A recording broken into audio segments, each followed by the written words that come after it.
there, lovely people. Welcome back to another Writing Tip Tuesday. I'm Sammi, and I'm a writer who likes to help other writers become better writers. So this week I want to talk to you about something that I have been very interested in lately, and I feel like other people are also curious about, and I wanted to share what I have found with you guys. Because as a writer, there are some things that we just want to be easier than they seem like they will be. So I wanted to figure out if there was a way to make trilogies easier. I want to be fully upfront and say that I'm talking about books that I have read firsthand, books that I have experienced myself. So for one, I may accidentally spoil something because while I try not to, there are some things that are just in my head because it's been a while since I've read them that I don't know if they are or are not spoilers. So I'm sorry in advance. And my pool of research is significantly smaller than what it should be to be able to define the exact formula for how to write a trilogy, of which I'm pretty sure there is not one. So to put that out there, the trilogies that I will be talking about will be the Legend Trilogy, the first 3 books of A Court of Thorns and Roses, The Hunger Games, naturally, Divergent as well, and The Fifth Wave. Those are the trilogies that I can remember the most things happening in. I'm positive that I have read more trilogies, but I don't remember them and their conflicts well enough, and I didn't really want to just sit down and reread every trilogy that I've ever read. I may at some point just to try and solidify this, but I just didn't have time to do that. And I would like to point out that the books that I have listed are just books that I find preference in, and there's only 5 of them. And I will point out that 3 are dystopian of those 5, so that probably will play a fact. And one of them is an apocalyptic, which is kind of dystopian, but also a little bit different. So like 3.5 of my 5 are dystopian trilogies. So that will likely play a factor in what makes the trilogy similar with the other trilogies that I'm discussing. So if you want to write a trilogy, read trilogies in the genre that you want to write, or in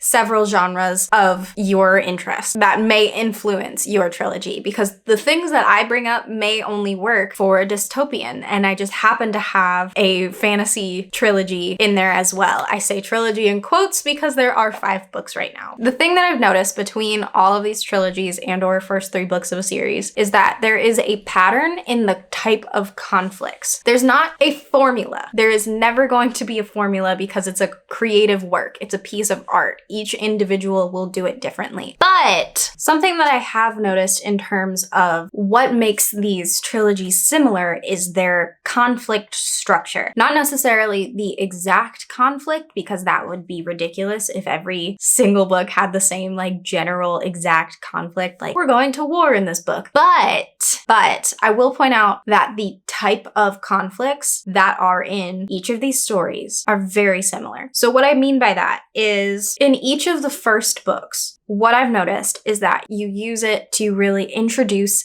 and connect with your main character. So your first book typically has a big internal conflict, something that is really drawing on that main character, your narrator, whoever it is, that is making the story more invested in that character. This could be anything from like, I don't trust people, to I need to find the guy who killed my brother, to so many other things. There is something that is dragging your main character, and it's causing the external conflict to hit them a little bit harder than it would if they hadn't had that internal conflict. So something else that I've noticed is that that first book has somewhere from medium to large, somewhere in there, like extra medium, if that was a thing. That's like where that size of external conflict comes from. So like I would say that the conflict in book 1 of The Hunger Games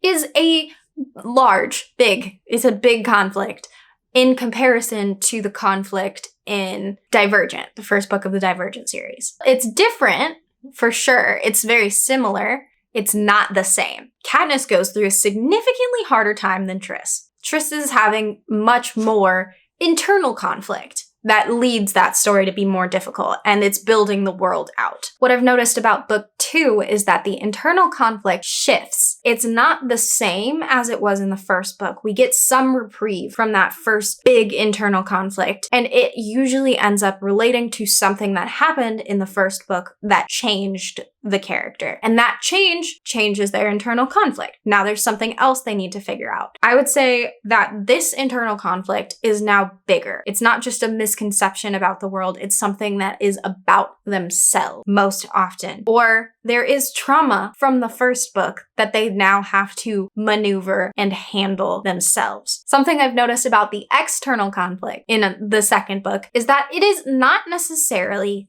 that big. However, it is usually the buildup to what happens in book 3.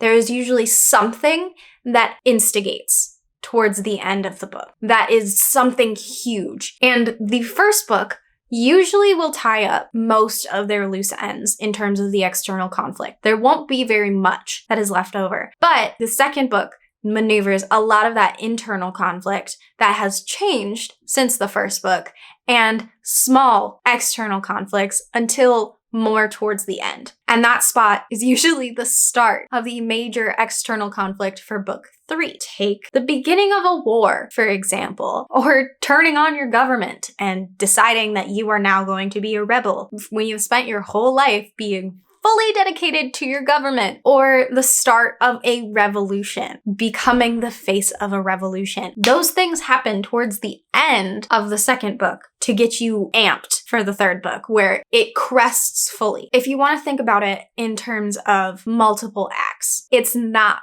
the 3-act structure. It's 9 acts. It's just bigger each time. So you have like your first book over here, right? And you go through and you have your little arc, and this is where it ends. This is the start, get up to the climax, point of no return, and then resolution, but it doesn't fully resolve. So then you have the start of book 2 from here, and you have your rising actions, your climax, point of no return, and then you drop here, and then book 3 starts, and it goes way out because the conflict is going to be so much bigger. There are more characters to involve at this point, and there is just so much more to play with and to blow up and to change and to allude to other things, because you have 2 full books of backstory, so you can go full in to that conflict. The reason why you can't do all of the same things that are in book 3 when you are in book 1 is because nobody knows or cares about your characters yet. But once you get to that third book, they care. The tensions are easier to rise, and building that is so much easier and so much more impactful on the reader that allows you to continue forward. And I would say in your third book, while there is a huge external conflict, typically your character is the most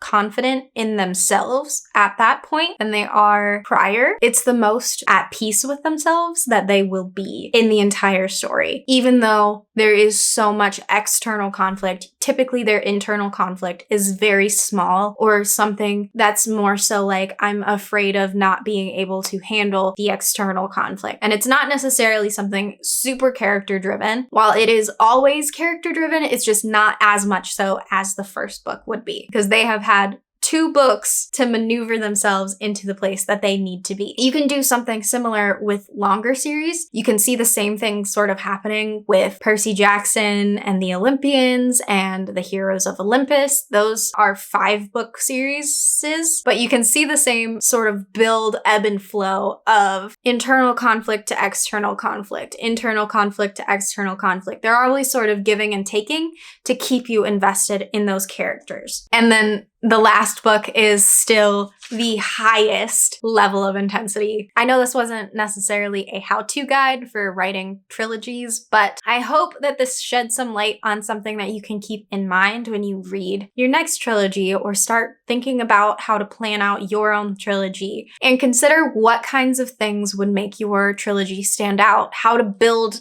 that interest in the following books. And I hope that this has been somewhat helpful for you. If you enjoyed this video, please leave a like. It'll really help me out and tell the algorithm that more people may like this video as well. Leave a comment down below if I didn't talk about your favorite trilogy, and we will see if I have read it or see if it will be going onto my list, because I love standalone books, but sometimes you just need a bigger story. And I am down to read some more of them. So leave your comments down below. I will be happily checking them out. If you don't want to miss a single one of my uploads, hit that subscribe button and the notification bell next to it, and I will see you on Saturday for a Story Study Saturday and on Tuesday for another Writing Tip Tuesday.